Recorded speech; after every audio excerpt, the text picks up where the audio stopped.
Hi guys, a wonderful showman once said that the show must go on irrespective of the obstacles you face. For as long as life is not at risk, the show definitely must go on. Yeah, we're not able to give you the live show, which is a very important part of our channel, because it integrates the feedback of the fans and the engagement and all that. And for us that have the most amazing community on YouTube, it's a very big miss, but it's a temporary one. So you guys will bear with us, because moving into this place, we'll see all the challenges that comes with it. The internet here is not stable. We're looking for fiber optics. We'll eventually install something else, but we just realized that the MTN that used to work in our former place doesn't really work well here, and it is better not to start a live than to go live. Maybe 10, 15, 20 minutes into the show, it just disconnects. It's frustrating for people, and the feedback that people have given have shown that it is not something that is good. It will eventually put everybody off. So my name is Edafi Matthew. You love to come to Legbeta on Sports. This is Legbeta TV Sports on YouTube. So let's run the show the best way that we can. There's always a solution for those who want to look for solution. There's always an excuse for those who want to make excuses. That's the way life goes. On the show today, we'll talk about a lot of the transfer speculations that are running out there, and we would also talk about the NFF, their chase for a new coach. There's a talk of the NFF looking for a world-class manager. What does that even mean in the context of NFF budgeting, finances, Nigeria as it is right now? How do you say you are looking for a world-class coach? What is a world-class coach in the context of our Nigerian football space? Let's be very, very honest. When you say the NFF is going for a world-class coach, first off, some people in the media speculated with the name of Avi Renard, and when that name was knocked back, the NFF came out, and I like what they did with that. I mean, we've always knocked the NFF for being very poor in communications and all that. They came out very quickly and said, no, we're not chasing Avi Renard. We're not there in that conversation, so it's fine. But then there's a major speculation all over the place that they are looking for a world-class coach. So let's even look at the fact that the possibility of world-class coaches, Didier Deschamps, Zinedine Zidane, Pep Guardiola, these guys that are winning. Jose Mourinho just got to Fenerbahce. These are world-class coaches. Can the NFF ever? Nigerian government cannot even pay what Pep Guardiola earns right now, what Arteta earns, what Diego Simeone earns. So who are the world-class coaches that we are chasing, supposedly chasing? Those are very, very important dynamics that we need to look at. Having said that, there are other stories that are making the rounds that we cannot also ignore. Okay, I've heard a few names. The Cameroonian coach that had that was employed by the Minister of Sports in Cameroon, but had issues with Samuel Eto'o. Heard that he's also, resigned and left the job for Samuel Eto'o and his people to do what they want to do. Now, if that's the guy that we're looking at, I don't know how much of a world class that guy is. I don't know him before. Just heard about him. He's a Belgian. Yeah, that's all I hear. Belgium is not a place where you go to look for a world class coach. Belgium have not achieved anything, whether at club level or at national team level. They have a better league than Nigeria for sure. They have a better national team than Nigeria for sure. I'm not going to sit here and feel like, oh, if you're coming from Belgium to come coach Nigeria, then you're a world-class coach. That said, we look at also the possible person. Nigerian football, historically, we've been chasing Avi Renard since 2013 during the Stephen Keshi era. And that chase have been on. In between that chase, Avi Renard to win to AFCON, gone on to coach Saudi Arabia at the World Cup in Qatar, and won Lionel Messi's Argentina 2-1, coming from a goal down at halftime. So a whole lot of story around Avi Renard and his coachman, and I've gone on now to coach the women national team of France. He earns... what's the amount of money again? 300, so 33,000 euros per month. That's a bit cheap if I'm not mistaken, or probably is it 300,000 euros now. That I really don't know how the salary is structured there. But when you bring him to Nigeria, for instance, he would first off want to come with a backroom staff. That's something that we need to also consider. You want to come with a backroom staff, a match reader, fitness coach, a goalkeeper coach. Let's say about five or 6 people to work with him. So plus or minus, the total package will range from between 150,000 euros to 250 or probably 300,000 euros. Excuse me, guys.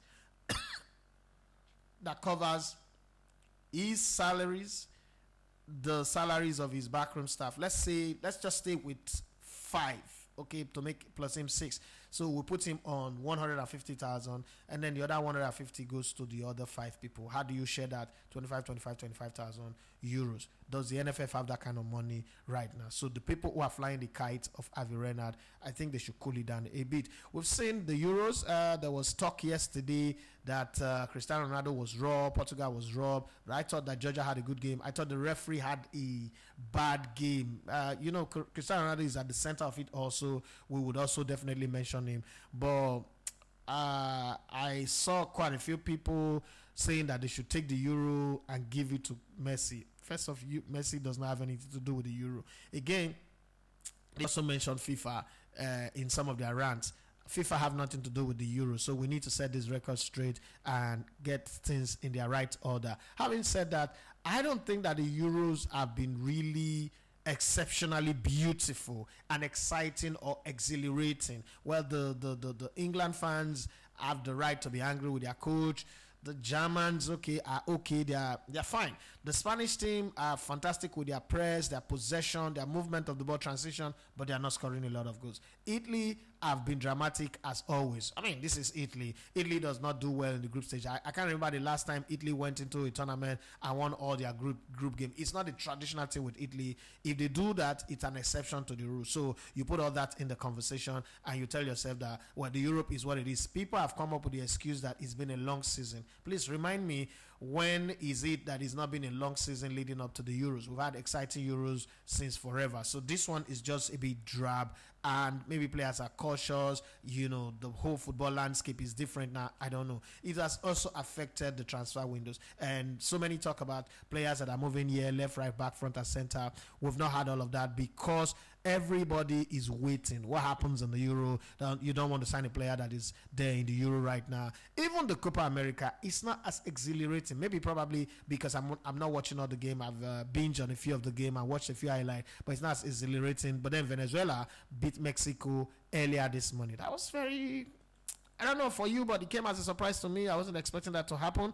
Ecuador beat Jamaica 3-1. That's expected. Argentina beating Chile by 1-0. Those two countries are close. They could either edge it, but I mean, what Argentina have done is they played 2 games in this tournament and they've won 2, not considered any goal. It's fine. Remember, Brazil drew 0-0 with Costa Rica the other day, and Canada, surprise, beat Peru 1-0. Peru were not able to para. But then you look at yesterday's game at the Euros. Who would have thought that Georgia would beat Portugal 2-0?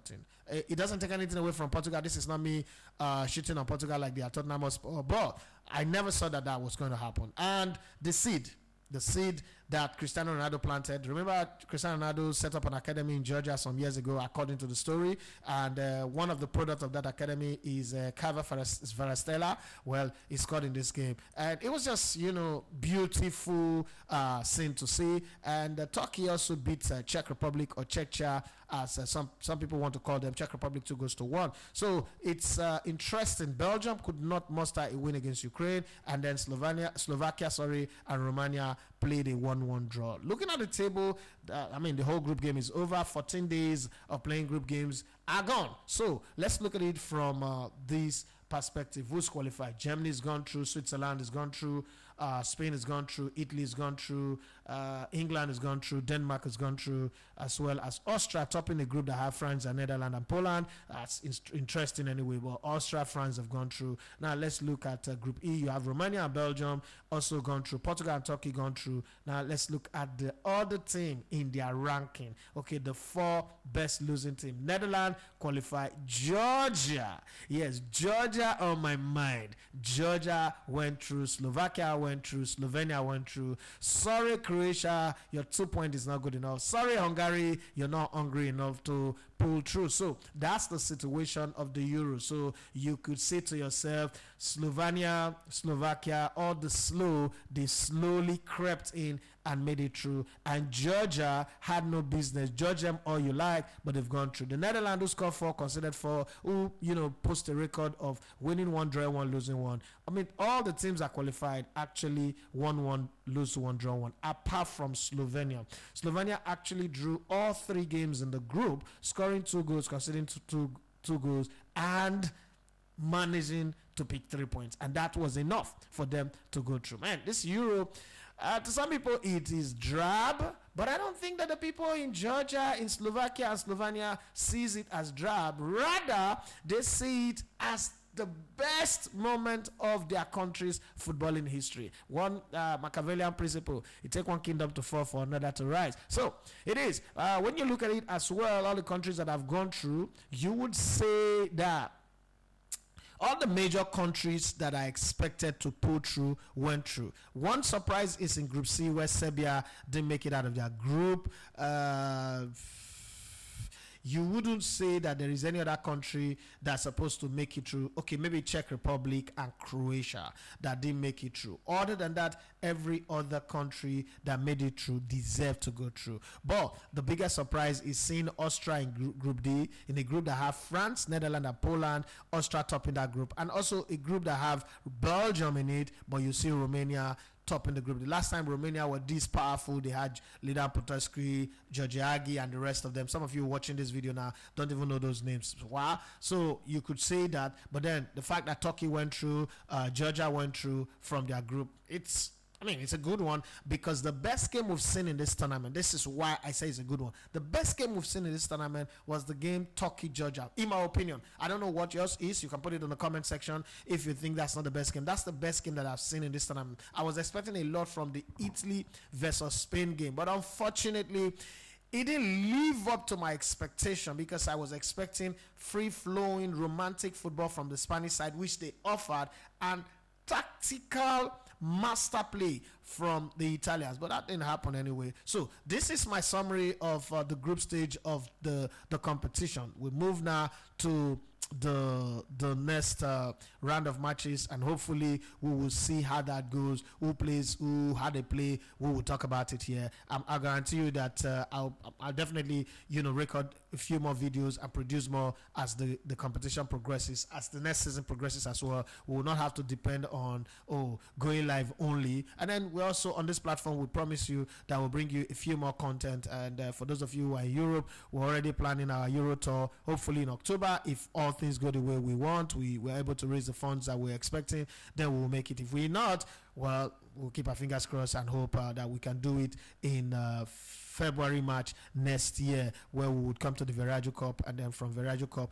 we could touch base with a few other things. For that 1 month that we have, we will do the best that we can do. Having said that, let's look at some of the transfer stories that are making the rounds, and who is doing what, who is saying what, and all that, who's moving to where, and where are they really moving to. There's a whole lot of gossip, a whole lot of players that people talking about, from Arsenal to Manchester United, Chelsea, Barcelona, Real Madrid, AC Milan, and the rest of them. The one that really hit me was hearing that Arsenal, Mikel Arteta has spoken to Rodrigo and told him that you're going to be a leading part of my team. You're going to be the eye of my attack. I'm going to build this team around you, like Jesus telling Peter, you are the rock. Upon this rock will I build my church, and the gate of hell shall not prevail against it.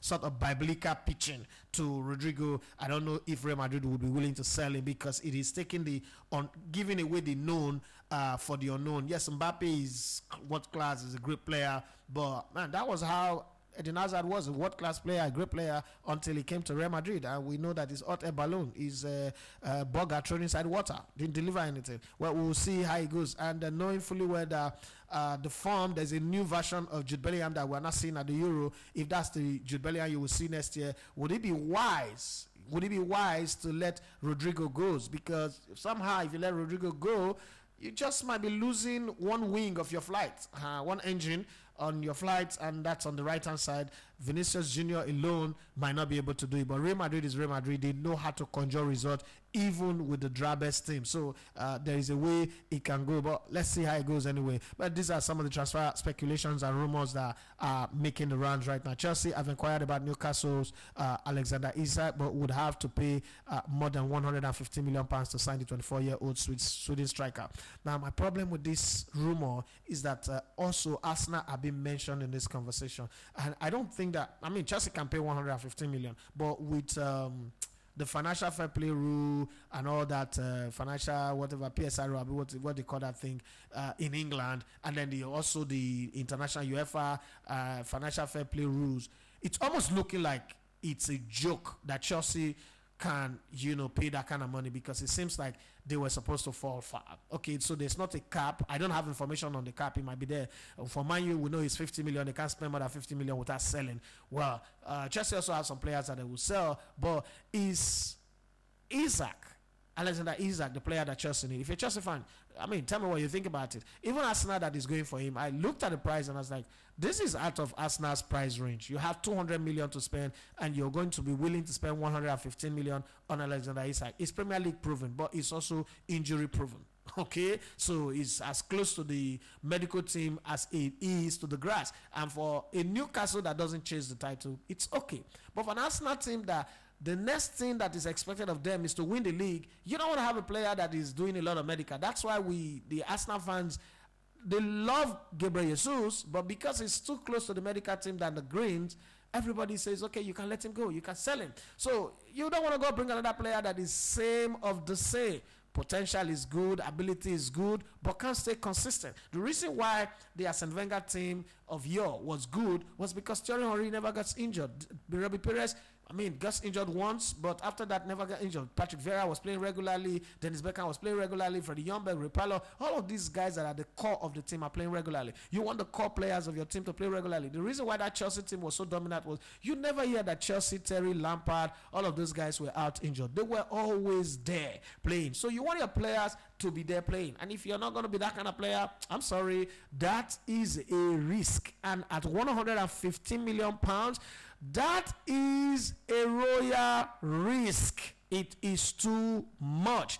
For 10, 20, 30, 40, anything below 50 million, good risk. But when you start hitting the 60s, 70s, 80s into the 100, that is a big risk. Newcastle are reluctant to see Isak leave and would rather sell Callum Wilson, with teams from England, Germany, and Saudi Arabia interested in the 3-year-old striker. But if anybody put 150 million on the table, Newcastle will lick the people and put Isak in a box and DHL him straight. They might even escort him and put some flower girls and some page, but what's those girls that they use in the NFL, all those cheerleaders, and send them, as a parting gift for the club that will be, buying him. Bayern Munich are set to move for Everton's 22-year-old Belgian midfielder Amadou Onana after becoming frustrated in their effort to sign Portugal midfielder João Palhinha, 28, from Fulham. Fulham wants 60 million for João Palhinha. Everybody is saying this guy's got less than 2 years to run. Why should we pay 60 million? He's also 28 years old.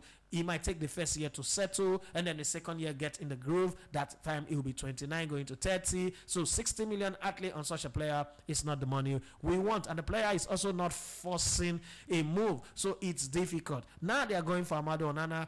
Everton are in a place where they need to sell so that they don't face another point deduction next season. They survived one, but they might not survive another point deductions, because sometimes you're just lucky. Next time, you just might not be lucky. That's the thing.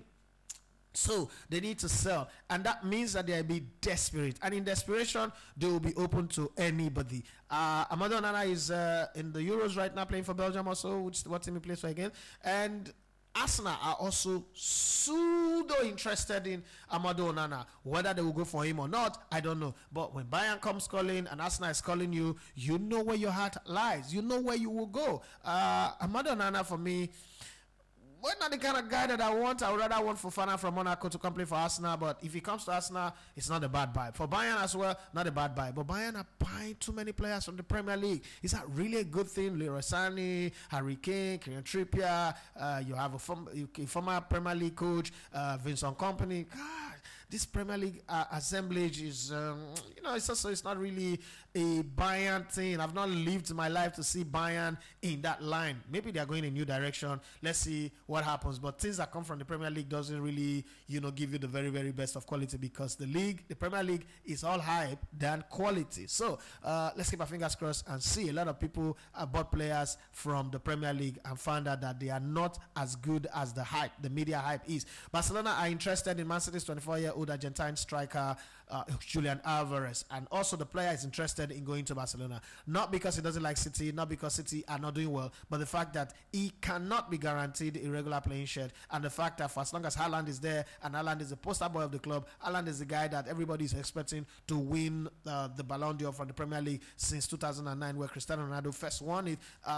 He doesn't look like he's going to be playing regularly. And again, Haaland is the kind of player that scores 4 goals in a game, and you substitute him, he will still be angry. And then, only Roy Keane thinks that he's a championship quality anyway. But whatever you look at, there's still a whole lot of improvement that he needs to improve on. And if that's the case, it means that Julian Alvarez would not be getting regular playing time. So it's good to go to Barcelona anyway. Well, they still have another leading striker there in Robert Lewandowski, but he would rather take that gamble. You know why? Robert Lewandowski will not be playing for Barcelona in the next 2 seasons. Pretty much after this season, they'll be looking at moving him on to Saudi Arabia, USA, or anywhere he can go to. But truth be told, you have to sit where you are and tell yourself, hey, which gamble pays me the best? Right? That's always something you have to look at. Which of this gamble pays me the best? Should I gamble, stay with Man City and stay for eternity, and then not make progress? Because for as long as they have Erling Haaland, I'm going to sit here and still be on the bench. But if I want to play regularly, let me go to a club where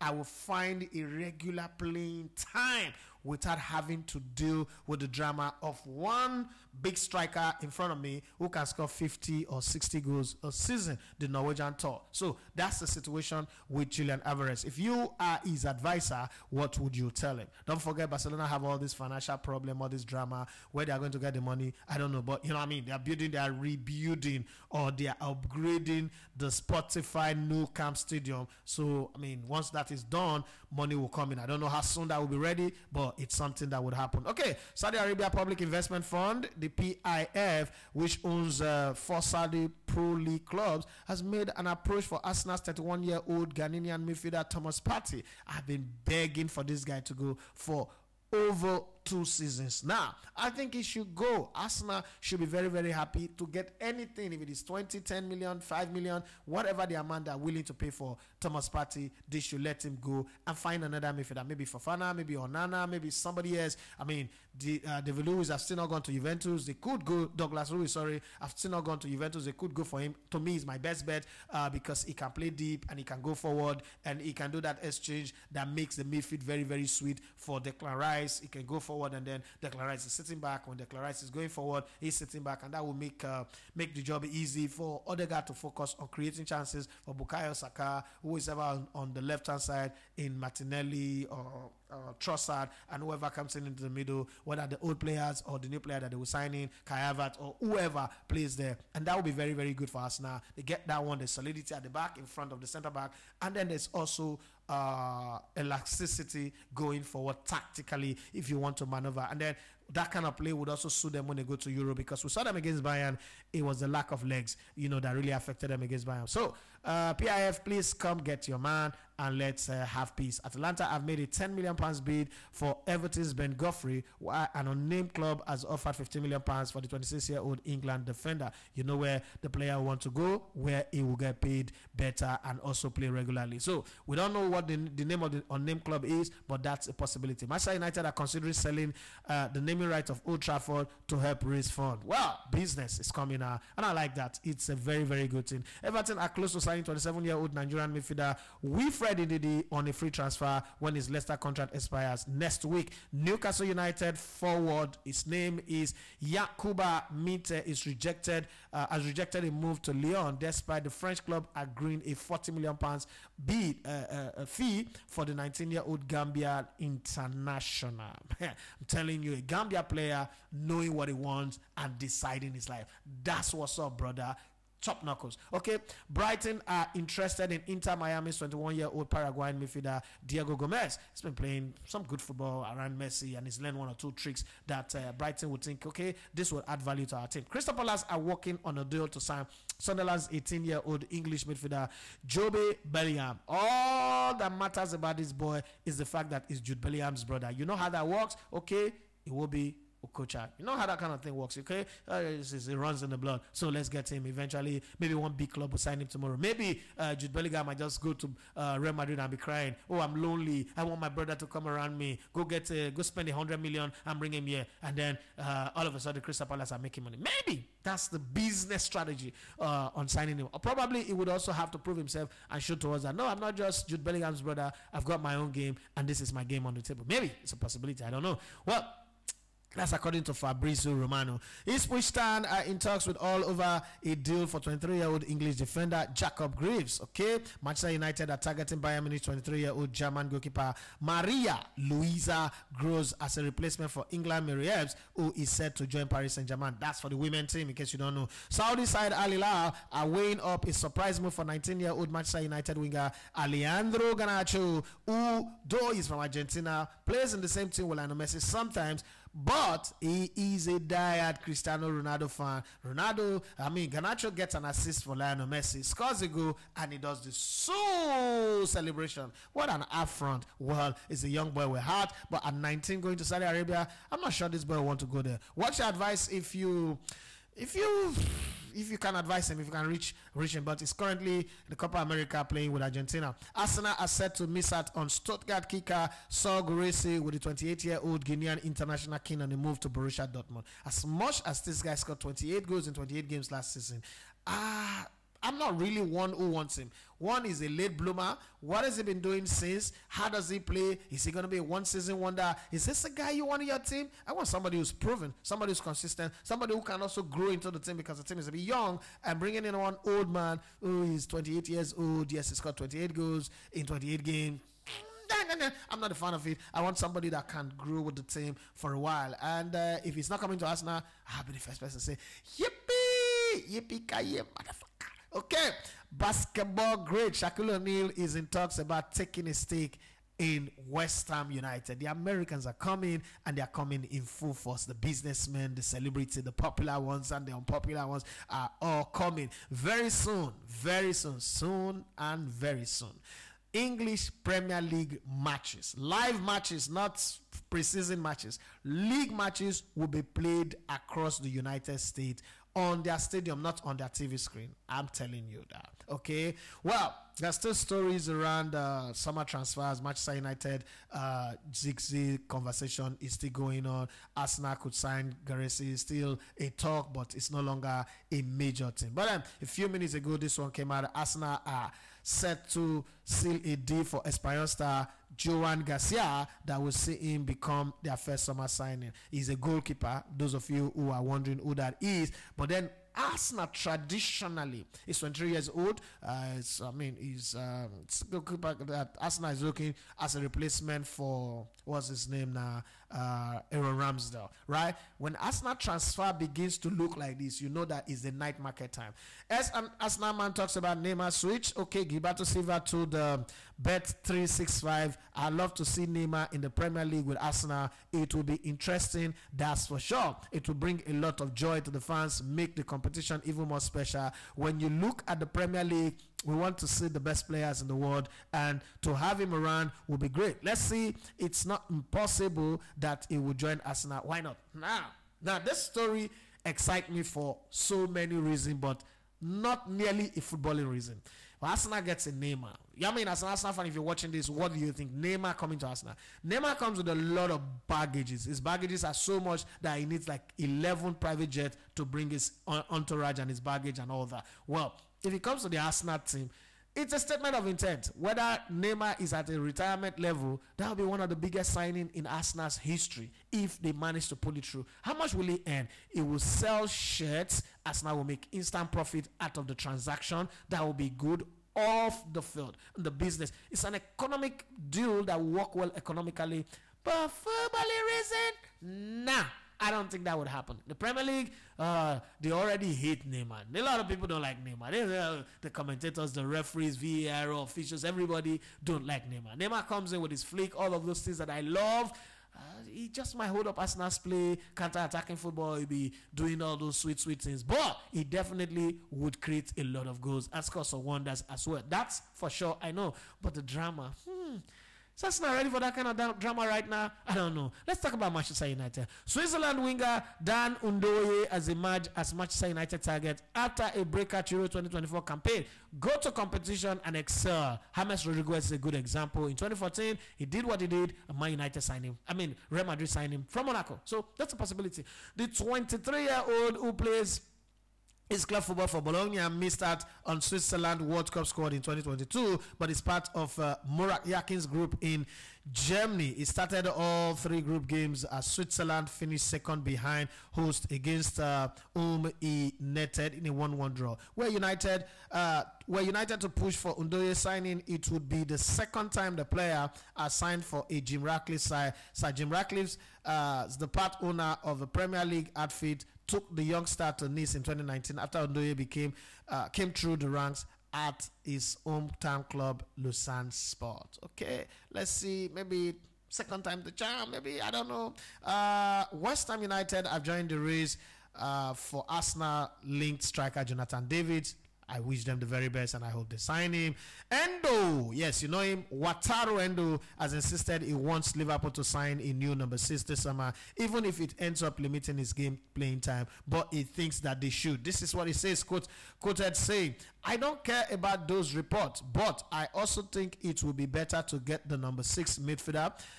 He told Abema Sports Time, "I think there is possibility that they are viewing a number 10 player, Alexis McAllister, as a number 6 anchor, but at the moment they aren't many number 6 players to begin with." So it's going to be hard. Let's talk about Liverpool coach. Since we're on the Liverpool table, let's talk about Liverpool's coach. Liverpool are considering moves to strengthen 3 positions this summer with the new centre-back, defensive midfield, and forward on the card. 18-year-old Lille star Lenny Yoro, who for me will go to Real Madrid, is among Liverpool's defensive target, but there is a widespread belief that he is set to join Real Madrid instead. That's what I believe. It is understood that Liverpool would only make a move if the right player is available. No, if you have the right money. But departures could change the plans. Goalkeeper Komain Keller is available at £25 million, while it will take bids for more than $50 million to tempt Liverpool into selling Luis Diaz. The likes of Tyler Martin, James McConnell, Bobby Clark could also be shipped away. To the left, to the left, to the left, to the left. Okay? Ship them away, and then you hope for something. Okay. Eric Ten Hag. Manchester United fans, close your ears or close your eyes if you don't want to hear this. Manchester United manager is eyeing Paulo Dybala. Is he a good player? Yes. But he's injury prone. Manchester United does not want a player that is injury prone. I know when my guy, my co-presenter, my co-anchor, Bobby Okigwe sees this, it's going to give me better perspective. That's why I call him my co-presenter, because he understands it from that end. He's our top-notch guy, and he gives confirmed information. If you read the comment sections and you see his comment, you will love the brother. And he's also a great supporter of this project, with money, with prayers, good wishes, and all that. He's always consistent. I mean, he had the option of following other channels, but he chose to follow us. Thank you very much. And to every other person who watch, subscribe to our channel, comment on our channel, every one of you, God bless you. Okay, Paulo Dybala is a summer target for clubs for Manchester United, with Eric Ten Hag understood to be driving the club's interest in the Argentinian. Okay, United were previously linked with the move for Dybala when he was on Juventus books, but he since moved on to Roma. Italian newspaper Masagero understand that the frontman is here to hold talks over a new contract at the Stadio Olimpico, which would read of his £10 million release clause. When quizzed on his future, Dybala confessed, "Italy has given me everything. It'd be hard to leave, but of course, you always have the curiosity. I wonder how you do in leagues as good as La Liga and the Premier League, where there are very great teams and great players and great coaches as well." So, what do you think? Paulo Dybala going to Manchester United. How do you think Slot would do? Endo says Liverpool need another number 6. Liverpool fans, what do you think? Okay, Jonathan David, big striker, forward player, but reminds me of Arsenal's Balogun. Is that a guy that Arsenal or West Ham needs? Okay, Undoye to Manchester United. Okay, Arsenal having Neymar. That's a big one. Arsenal having Neymar on their team. What do you think? Put all your thoughts on the comment section. I'll be back again tomorrow to give you my thoughts on transfer gist and all other things that are happening in the beautiful world of football. The NFF chase for a world-class coach. Yeah, a world-class coach. Not just a coach, not just somebody who can coach the team, but a world-class coach. That's what the NFF is looking for. I don't know what you think, but tell me what your thoughts are on the comment section, and I will take it. I mean, you know me, I always come, I like it, I put a heart to it because I appreciate it, and I try to reply to the ones that I can reply to, and the ones that I cannot, I'm sorry, but sometimes I just get that busy. Thank you very much for your time. Once again, my name is Idafi Matthew Esiogene. It is a privilege that I have you as members of my community on this YouTube channel. Let's grow it. Tell your friends to tell their friends to tell their enemies. Let them bring their quarry to this channel and settle themselves. Okay, let's make this work. Let this channel be as big or bigger than Chivido, right? Well, I see people yabbing themselves, insulting themselves. I went there first. I was there early. I was invited. You were not invited to Chivido. Is that the problem we have in this country? Is that the problem that the world is facing right now? Of all the problems in this world, it is Chivido battle. Well, I wish I have a Chivita to sponsor this show so that I drink Chivita right now. But we don't have. Let's sit down and watch and see. Once again, my name is Idafi Matthew Esiogene. You love to call me the Lebatana Sports. It's been an honor being here on the microphone, telling you my thoughts on transfer stories and all other footballing stories. God bless you and have for yourself a wonderful day.